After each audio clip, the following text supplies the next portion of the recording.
하나님의 말씀 신명기 30장입니다. 신명기 30장 집에서 전장 읽어보시고 또 다음 주 위에서 31장 읽어보시고 오늘은 이 시간 11절에서 14절만 같이 읽겠습니다.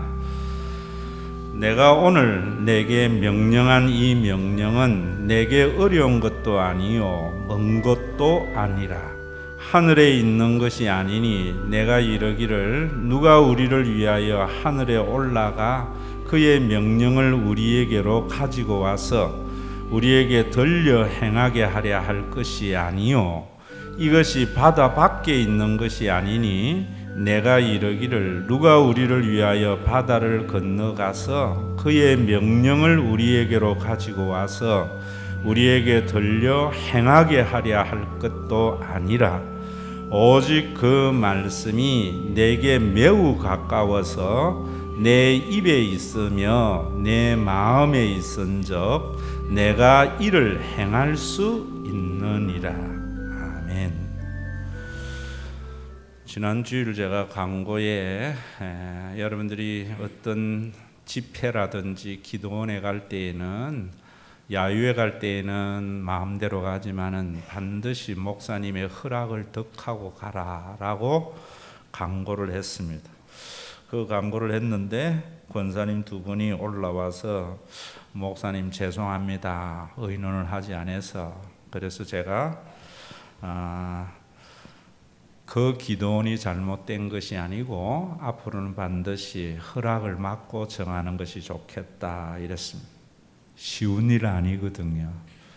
목사님 그 기도원이 뭐가 잘못됐는데 얼마든지 할 수 있는 말이지만은 여러분 이런 것 받아들이고 순종한다는 것이 참 쉽지 않습니다. 참 우리가 살아보면은요 이런 이야기도 있지요. 머리부터 마음까지가 가장 인간 가운데 먼 거리라고. 알고는 있지만은 우리가 그것을 마음으로 행하고 행동으로 옮기는 것은 정말 우주 끝에서 우주 끝과 같이 먼 거리에 있는 것이 사람입니다. 왜 그런가? 사람은 경험해보지 못하면 모르기 때문이다. 저는 그런 생각을 합니다. 그래서 지혜로운 사람은 경험하지 아니한 것도 진리에 순종하는 마음. 그래서 예수 믿는 사람들은 목사님의 말에 아멘이 아니고요. 성경의 진리에 굴복하고 아멘하는 사람이 신앙인이고 제대로 된 하나님의 은혜 가운데 거하는 사람입니다. 이런 사람이 참 많을 것 같지요? 그렇지 않습니다. 그래서 목사님들이 가장 놀라는 것 가운데 하나가 자기가 설교한 대로 교인들이 살아갈 때에 깜짝 놀란대요. 모르는 거 하나도 없지만은 그대로 행하는 사람이 참 적습니다. 우리가 금년 한 해에 제가 신명기를 쭉 강해해 왔습니다. 왜 강해했는가? 저기 있는 대로 주제 성구가 너는 행복한 사람이로다. 너와 같이 구원을 얻은 백성이 누구냐? 이게 신명기의 기록의 목적입니다. 그래서 신명기의 강해의 목적은 여러분들이 예수를 믿으면서 또 우리 교회의 신앙생활 하면서 제가 원하고 바라는 것은 참 우리는 행복한 사람이구나. 우리와 같이 하나님의 구원을 얻은 사람이 얼마나 될까? 이런 고백을 하도록. 열심히 믿어서 복 받는 게 아니고요. 여러분 우리가 이런 마음으로 하나님께서 모세를 통하여 이스라엘 백성들에게 주었거든요. 이 말씀을. 왜 주었는가? 말씀드린 대로 가나안 땅은 환경이 너무나 좋은 땅입니다. 그러나 그 땅에 들어가서도 하나님의 말씀대로 살지 아니하면은 불행하기 때문에 너희들이 하나님의 구원을 맛봄으로 말미암아 행복한 사람이라고 신앙의 고백을 하도록 이 말씀을 준다. 그러면서 모세가 뭐라고 이야기하는가 하면은 다 잊었겠지만 여러분들 9장에 이런 말씀 하세요. 내가 너희를 알던 날부터 너희가 항상 여호와를 거역하여 왔느니라. 참 이상하잖아요. 하나님의 말씀을 쉐마라고 해서 달달 외우고 있는 이스라엘 백성들이 모세가 볼 때에는 알던 그때부터 지금까지 한 번도 순종하지 아니하고 거역하여 왔다, 이렇게 말을 합니다. 그래서 신명기 5장부터 신명기 28장까지는 이스라엘 백성들이 행복하라고 주신 하나님의 계명인데요, 이 계명을 주고 난 뒤에 29장 30장은 이제 부록으로 결론적으로 하는 이야기 중에 오늘 1장에도 보면은 뭐라고 이야기하는가 하면은 내가 내 하나님 여호와로부터 쫓겨간 여러 나라 가운데에서 이 일이 마음에 기억이 나거든.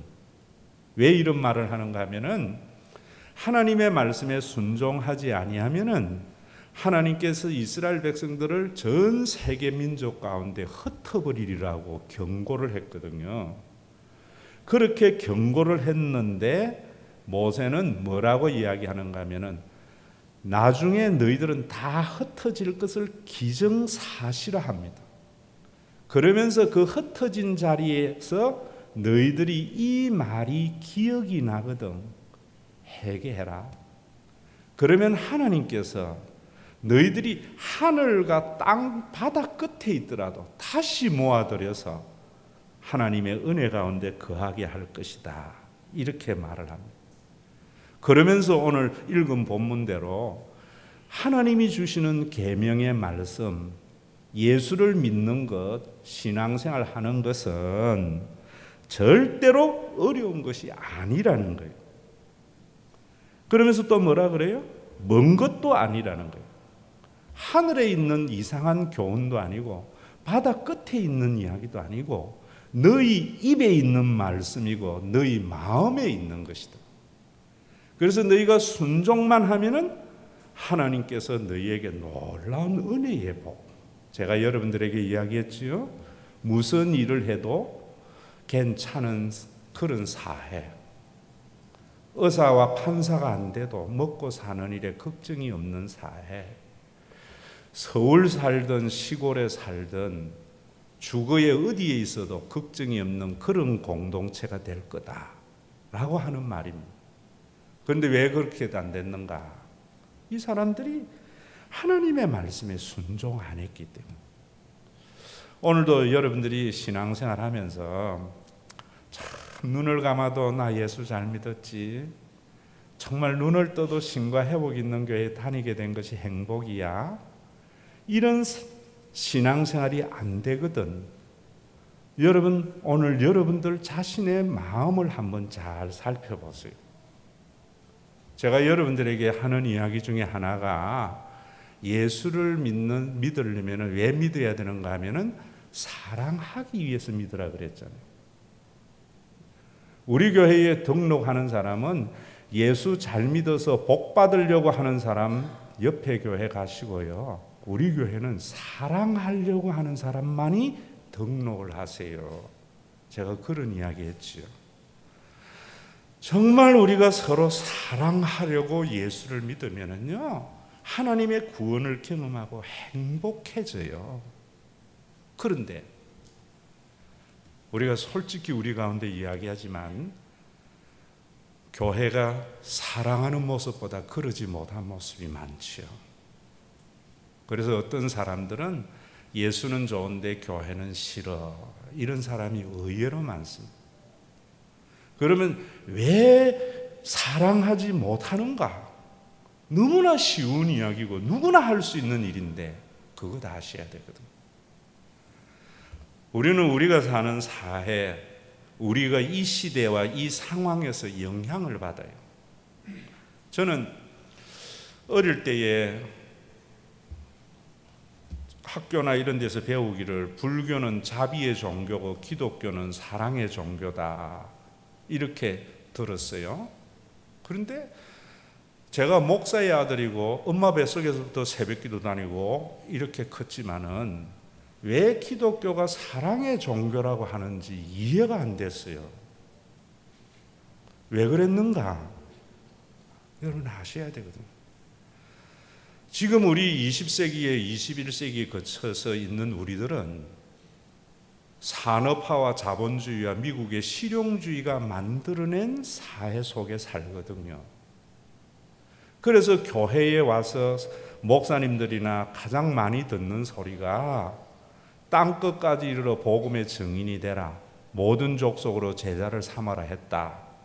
그래서 교회는 영혼 구원해야 된다. 이런 이야기만 들었거든요. 저도. 그런데 그것이 성경의 본질인가? 아니라는 것을 아셔야 됩니다. 예전부터 예수님 때부터 계속 그 말씀만 해왔는가? 아니라는 걸 아셔야 돼요.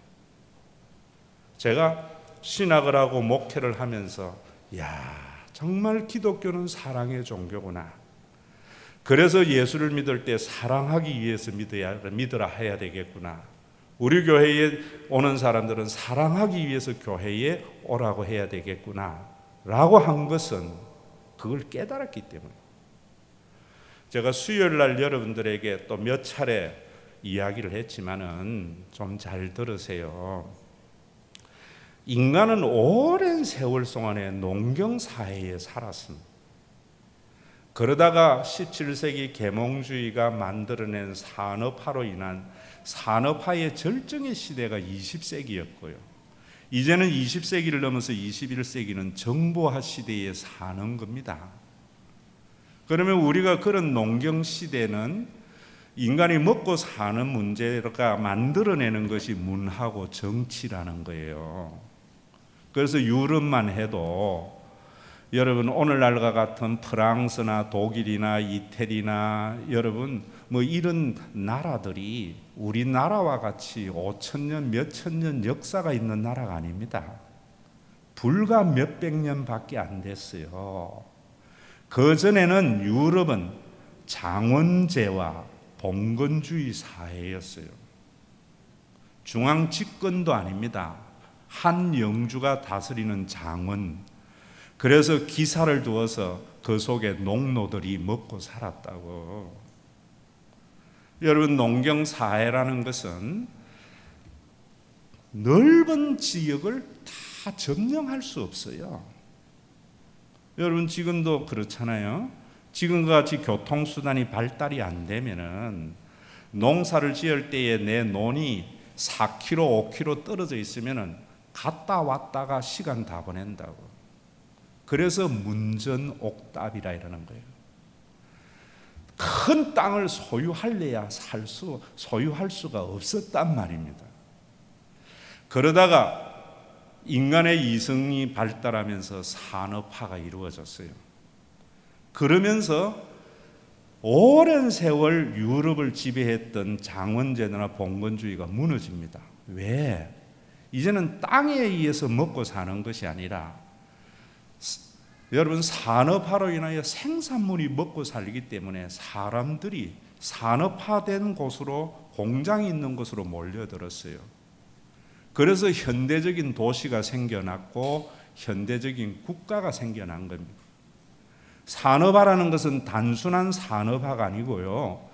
인간이 농경시대에서 산업화 시대로 넘어가는 것은 생산물의 극대화를 이루는 산업입니다. 여러분 농사라는 것은 욕심 부린다고 해서 하늘이 도와주지 아니하면은 늘어날 수 없습니다. 그런 농산물조차도 산업의 발달로 인하여 생산량이 많아졌단 말이에요. 우리나라만 해도 사람들이 쌀이 남아도는 것은 요즘 아이들이 밥 안 먹고 빵 먹어서 그렇다고 하는데 얼마나 웃기는 이야기입니까? 옛날보다 인구가 지금요 배로 늘어난 겁니다.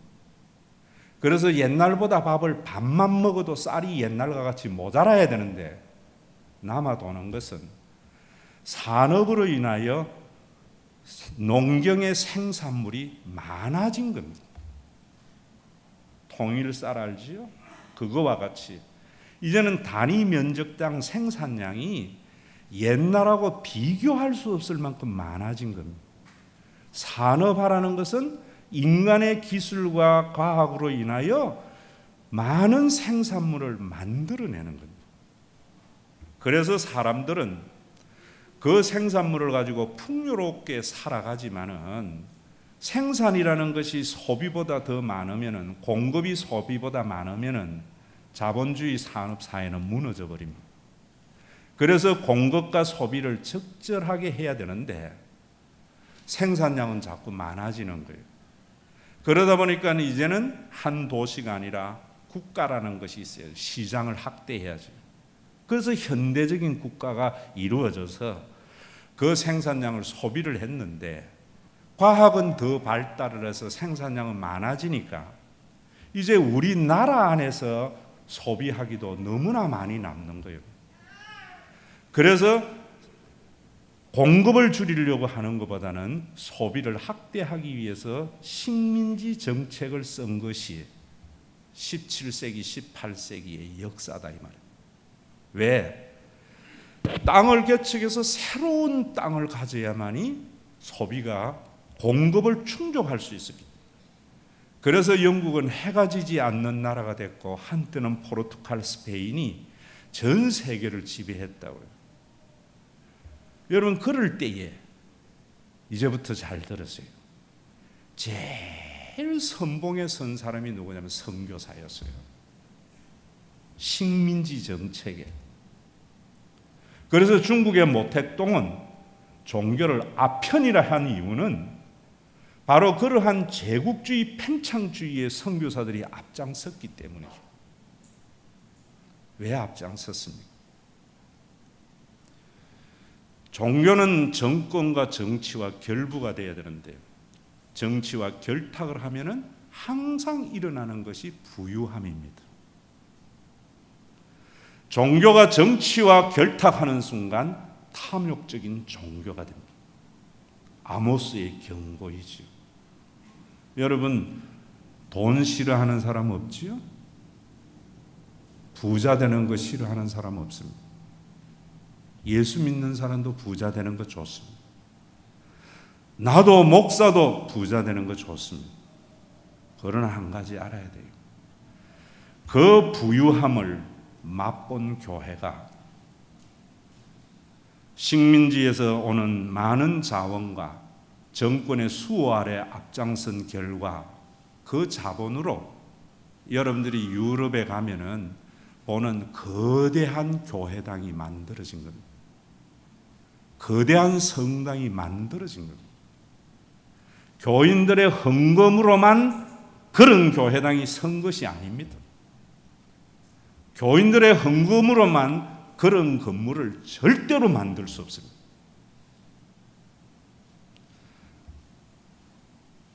선교사들과 종교인들이 부유함을 맛봤거든요. 하나님 앞에 양심의 발동, 사람들에게 보편적인 진리로 설득하기 위해서 성경에 땅끝까지 이르러 정인되라 하지 않았나, 모든 족속으로 제자를 삼으라 하지 않았나, 교회는 영혼 구원이 목적이다 라는 것으로 가지고 합리화한 거예요. 그전의 교회는 예수님이 마지막 순간 돌아가시면서 서로 사랑하라, 이거 붙들고 2000년 동안 교회가 존재해 왔던 거예요. 바울의 선교도 기독교의 세력의 확대나 영역의 확대가 아니고 서로 사랑하라는 하나님의 나라의 확장에 있었던 거예요. 그래서 예수님께서도 두세 사람이 모인 그곳에서도 서로 사랑할 때 내가 너희 가운데 있는 거지, 크고 성장하는 것에 있지 않다는 거예요. 오늘도 우리 한국의 많은 교회들이 영혼 구원과 전도의 사명을 걸고 가는데요, 솔직히 우리 한번 이야기해 봅시다. 우리 교회가 10,000명이 됐다, 좋아지는 사람 나밖에 없어요. 부교육자들 좋아지겠죠.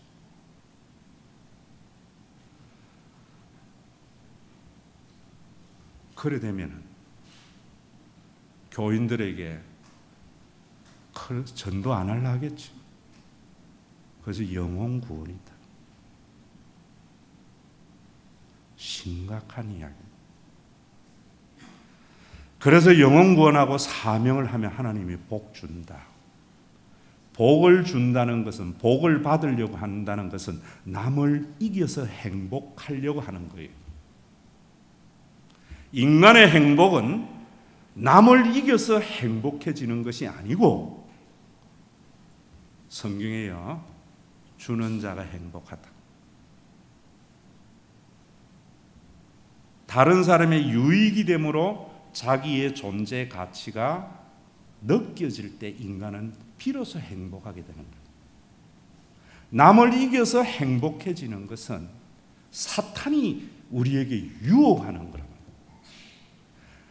남을 이기는 복을 받기 위해서는 항상 교회의 본질인 사랑보다는 사명을 앞장세웁니다. 여러분, 이번에 좀 쉴 때에 꼭 읽어봐야 할 책이 미움받을 용기라는 책을 꼭 읽어보세요. 꼭 읽어보세요. 미움받을 용기. 아들러 심리학입니다. 프로이드와 융과 대척점에 있는 심리학입니다. 거기에 보면은 인간은 자기 수용, 타자 신뢰, 타자 공헌, 공동체 감각, 이런 이야기 있습니다. 인간은 소유자가 아니고 사용자라 해요. 제가 하는 이야기들 거기에 다 있습니다. 아들러가 그렇게 말한 심리학이기 때문에 목사님의 설교가 옳다 이러면 안 돼요. 목사님의 설교는 성경에 있는 서로 사랑하라는 말씀을 실현하는 것이기 때문에 목사님의 설교는 옳고, 그 목사님의 설교에 아들러의 심리학이 부합되기 때문에 이 심리학은 프로이드의 심리학보다 훨씬 낫다, 이래 돼야 돼요. 꼭 읽어보세요, 여러분. 우리가 얼마나 지금 잘못 믿고 잘못 가는가 하는 것을 아는 거예요. 열심히 사명을 감당하고 종교생활에서 복을 받으려고 하는 것은 남을 이겨서 행복하려고 하는 거예요. 그것이 진짜 행복이면 그래 가도 되겠는데, 내가 이기고 나면은 내가 그렇게도 원했던 행복은 찰나의 행복으로 사라져버려요. 성경은 서로 사랑하기 위해서, 이제까지 여러분들이 무엇 때문에 예수를 믿었는지 몰라도 오늘 생각 바꾸세요. 사랑하기 위해서 예수 믿었어요. 이제는 여러분들이 어느 교회 갈 때 어디에 가야 내가 열심히 일을 하고 열심히 일해서 내가 복을 받겠는가, 이런 것이 여러분들의 교회의 선택이 아니고 사랑하기 위해서. 그러면 어느 교회 다녀도 상관이 없습니다. 신앙생활은 어느 교회 다녀도 상관이 없는 신앙생활이 될 때 예수님이 주인 되는 교회가 되는 겁니다. 잘못 가고 있는 거예요. 이 말씀은 어려운 것도 먼 것도 아닙니다. 하늘 끝에 있는 교훈도 아니고 바다 끝에 있는 교훈도 아니고 여러분들의 입과 마음에 있는 거예요. 행복하지 못했다면 내가 산업화가 만들어낸 잘못된 가치관 속에 성경을 비판하고 살아왔기 때문에, 오늘 제가 설교 제목을 고르디온의 매듭이라 해놨는데요, 잘 아시죠? 프리지아라는 나라에 고르디온 신전의 매듭이 있습니다. 고르디우스라고 왕이 그 매듭을 묶어놨어요. 이 매듭을 푸는 자는 아시아를 가지게 될 거다 라는 신하의 매듭입니다. 아무도 그 매듭을 풀 수 없었는데 알렉산더는 그 이야기를 듣고 단칼에 매듭을 잘라서 풀었습니다. 여러분, 하나님의 진리의 말씀으로 여러분들이 경험으로 쌓아왔던 많은 지식과 가치관을 단칼에 자르는 것이 예수 믿는 것.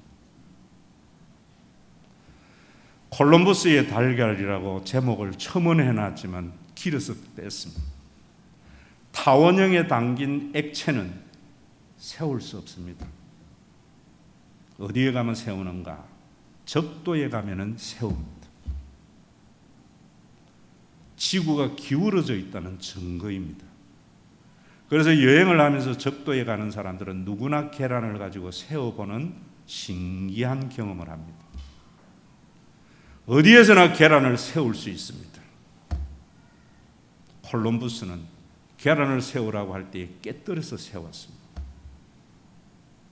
여러분들이 가지고 있는 고정관념, 사회적인 통념, 인간이 만드는, 역사가 만들어낸 전통, 진리의 말씀으로 깨뜨려야 돼요. 이번에도 제사 문제로 심각한 대립하는, 형제間대립하는 가정의 상담을 저에게 했습니다. 제사를 지내는 사람이 내가 보는 종교가 아니고 문화였어요. 싸우지 말고 진리가 어느 것인가를 보여줘야 되는 것이, 그 너무나 그런 단회적인 문제로 집착하지 마. 문자 왔어요. 목사님이 그렇게 설교 시간에 말씀했는데도 몰랐네요. 목사님 사랑합니다. 정말 고맙습니다. 멀리 있는 게 아닙니다. 여러분이 그동안 알고 있으면서도 가슴으로 못 내려왔던 거예요. 왜 못 내려왔는가? 너무 많은 잘못된 이야기를 듣고 있습니다. 영혼 구원해야 하나님 복 받는다. 땅끝까지 이르는 것이 복음의 증인. 그 이전의 성경은 너희가 서로 사랑하라는 겁니다. 사랑하는 모습으로 땅끝까지 이 복음이 증거되어져야 됩니다. 오늘도 여러분, 저는 살아오면서 목회를 하면서 정말 힘든 사람이요. 한 번도 실패가 없다고 하는 사람이 힘듭니다. 참 모범생으로 살아온 사람이 힘듭니다. 그런 사람은 대부분 자기가 기준이에요. 옛날에 가난해봤다고 하는 사람도 믿으면 안 됩니다. 처절히 실패를 해보고 하나님이 내 삶을 붙들고 계시는 것을 인정하지 아니할 수 없는 사람이 돼야 돼. 말씀 앞에 내가 무너져야 됩니다. 오늘도 여러분들에게 제가 이런 설교만 하고 마치면 의미가 없는 것 같아요. 지난주를 제가 여러분들에게 이야기했죠. 서로 사랑하려면은 드러나 있는 표적을 보지 말고 감추어진 하나님의 신실하심을 보세요 했어요. 하나님의 신실하심을 보시는 것은 왜 그래야 되는가 하면 복 받으려고가 아니고요. 그래야지 천국에 가는 것이 아니고요. 그래야 천국이 비로소 내 삶 속에 이루어지기 때문입니다. 아들러의 신이야기, 미움받을 용기라는 말이 그런 말이거든요. 거기에 보면 이런 이야기가 있습니다.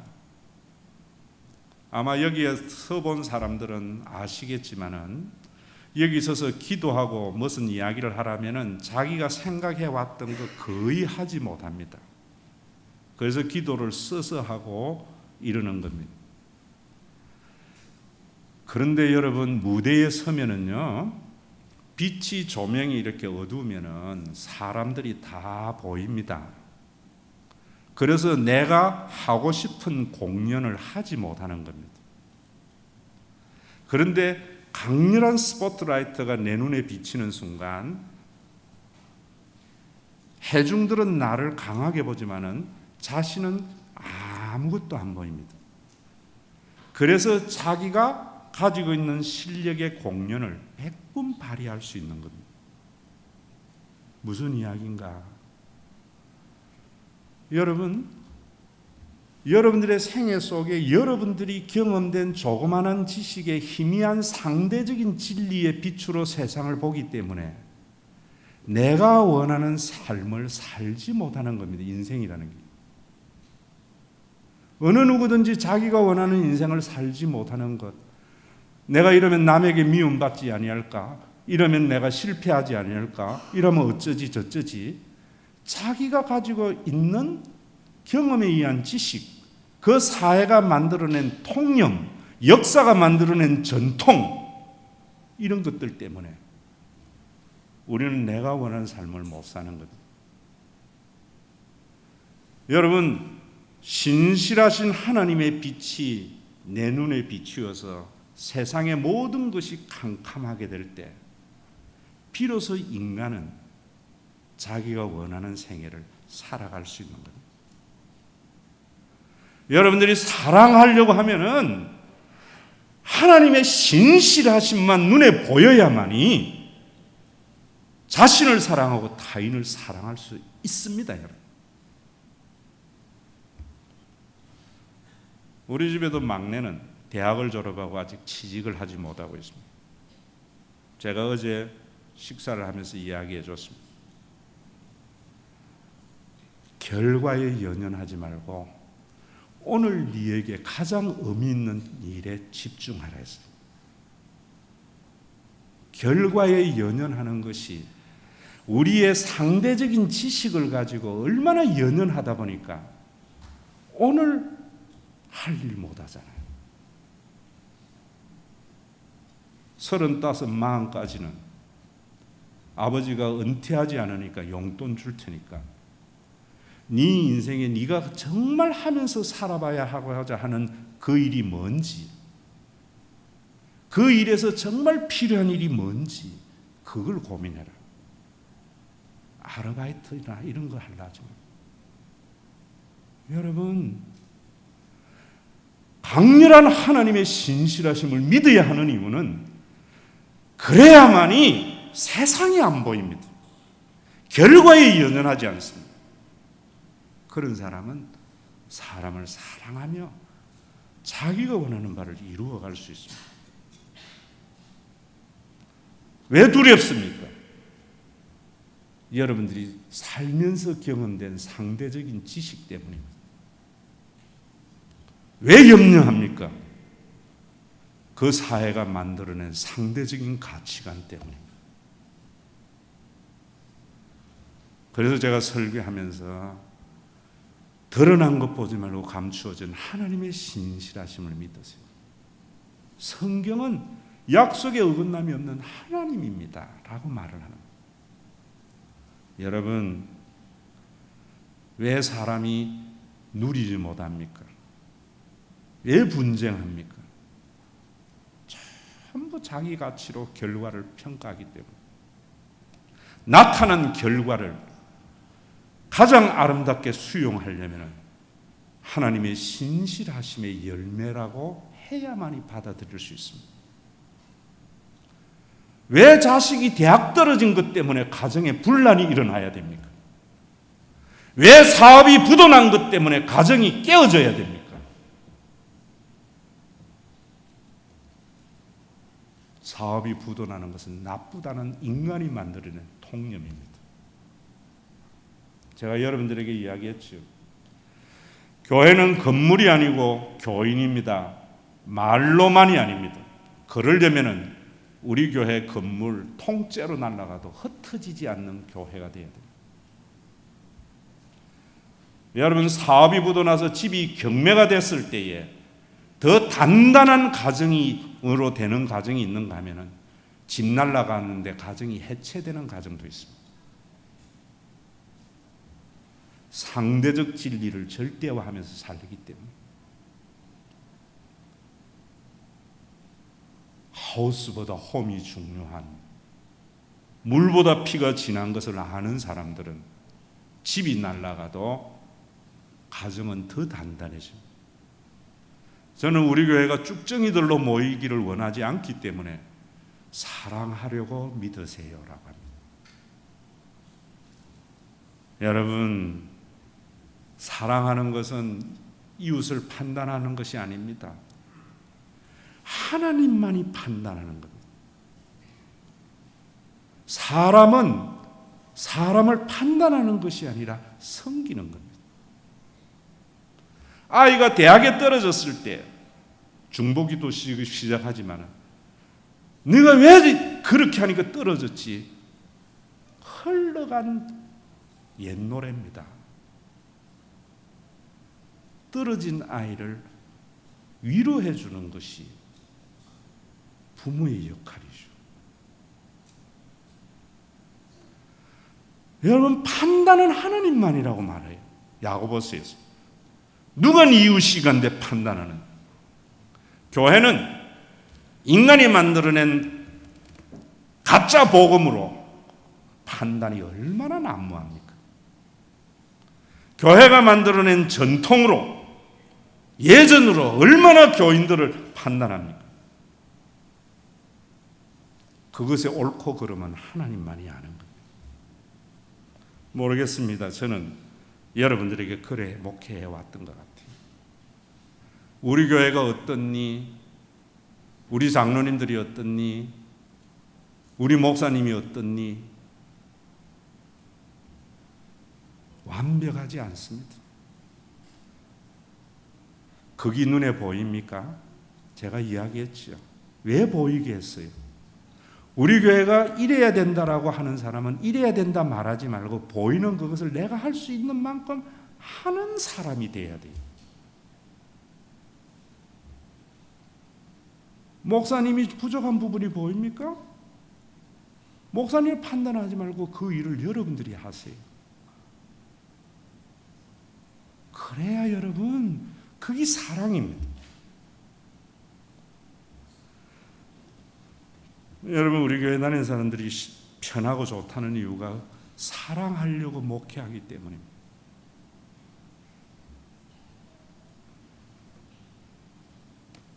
사랑은 수용이거든요.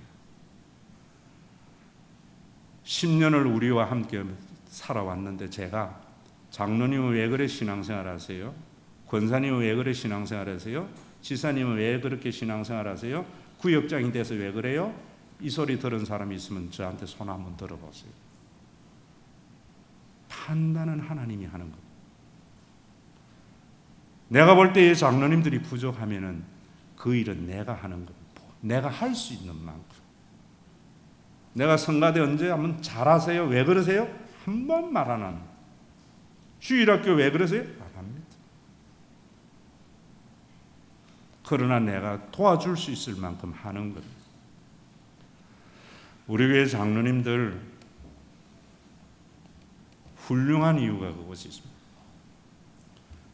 살아오면서 사회와 전통에서 똘똘 뭉쳐있는 자아가 있지만은 제가 지금 이야기하는 사랑하자 하는 목회나 설교는 보편적이지 않습니다. 특수한 성경적입니다. 그러나 그 전통에 살아온 장로님들 보기에는 걱정되는 것이 많을 겁니다. 그래도 얼굴 찡그리가면서 따라오는 것이 사랑입니다. 우리 교회 가끔 어떤 분들이 그럽니다. 목사님은 왜 말씀 안 하세요? 성경적인 가치관으로 하는 게 아니라 자기 전통과 자기 성향에 안 맞다는 이야기를 하는 거죠. 그래도 저는 말 안 합니다. 그렇게 말을 하면서도 이곳까지 따라온 여러분들은 나를 수용한 겁니다. 여러분, 지혜자는 자기가 겸양한 것을 다라고 생각하지 않는 사람입니다.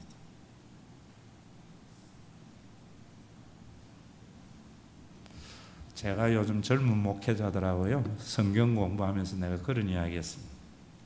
목사님들 나이 들어가는 것이 뭐라고 생각하세요? 하니까 멍청해요. 제가 뭐라 했는 줄 아세요? 나이 들어가는 것은 옛날에 알았던 것을 이거구나 깨달아가는 거다. 젊은 시절에 다 알았던 건데 경험해보지 모르니까 그것이 머리에만 알았던 거예요. 경험하는 순간 알아져요. 그러나 더 지혜로운 사람은 자기가 경험해보지 않았더라도 성경의 절대적인 진리를 믿고 아멘하며 가는 겁니다. 앞서간 선진들이 이야기하는 말을 캐캐묵은 이야기라고 하지 않고 한번 믿고 순종해보는 사람이 지혜로운 사람입니다. 목사님이 사회를 어떻게 알아요? 하는 것이 아니고 목사님의 말씀에 순종해보는 사람이 지혜로운 사람입니다. 오늘도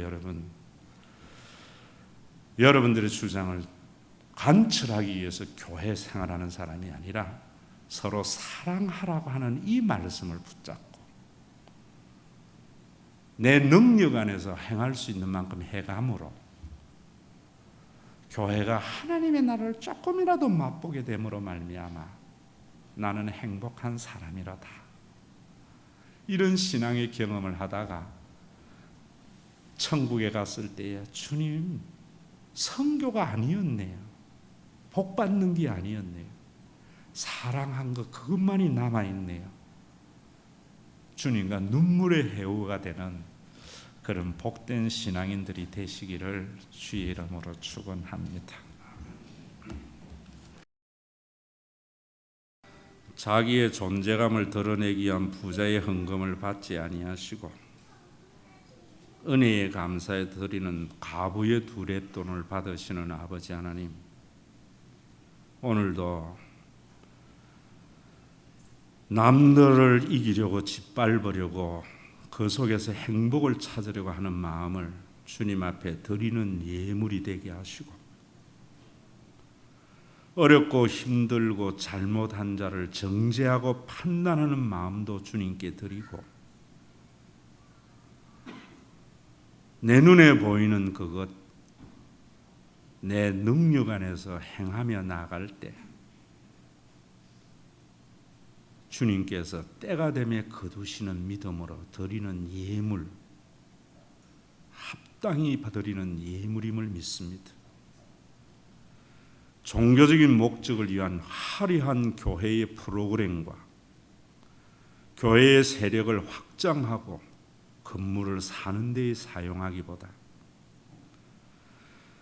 약한 자의 손을 잡아주는 복된 곳에 사용되게 하시고, 오늘도 자기의 몸을 순교의 제물로 드리려고 하는 거나 천사의 말을 하는 신앙생활이 아니고 사랑으로 하나님의 의를 이루어가려고 하는 귀한 삶을 주님 앞에 드립니다. 너무 부유해서 하나님을 잊을까 봐 두렵습니다. 너무 가난해서 하나님을 원망할까 두렵습니다. 일용할 양식을 주시는 그 하나님으로 인하여 만족하며 살아가며 미래에 대한 걱정까지도 십자가에 묻도록 주님 몸된 교회가 영원한 가족의 공동체의 역할을 단단히 해나갈 수 있는 복된 교회 삼아 주심을 감사드립니다. 명절을 맞이해서 흩어진 모든 성도들 돌아오는 발걸음을 권능의 손으로 붙들어 주시옵소서. 예수님의 이름으로 기도드리옵나이다. 아멘. 길과 진리와 생명이 되신 우리 주 예수 그리스도의 무한하신 은혜와 알파와 오메가 되셔서 영원히 변하지 않는 하나님 아버지의 사랑하심과 우리 가운데 내주하여서 그 하나님의 사랑을 실천함으로 신실하신 하나님만 봄으로 결과에 연연하다가 현재를 잃어버리는 어리석은 삶을 살지 않도록 영원한 가족의 공동체가 되게 하신 성령님의 감동하심이 머리부터 가슴까지가 가장 먼 거리 나는데 그 진리 앞에 나의 모든 상대적인 진리를 굴복함으로 하나님의 구원을 장차 받는 것만이 아니라 땅에서 또 누리다가 주님 앞에 갔을 때 목사님이 말씀하신 천국을 맛보는 신앙생활이 과연 이곳에 완성되어져 있네요. 눈물로, 환희의 눈물로 천국에 입성하기를 원하는 믿음의 권속들과 탐욕스러운 기독교 종교가 아니고 그리스도의 몸인 유기체적인 이 땅의 모든 교회 위에 이제로부터 영원토록 항상 함께 계실지어다.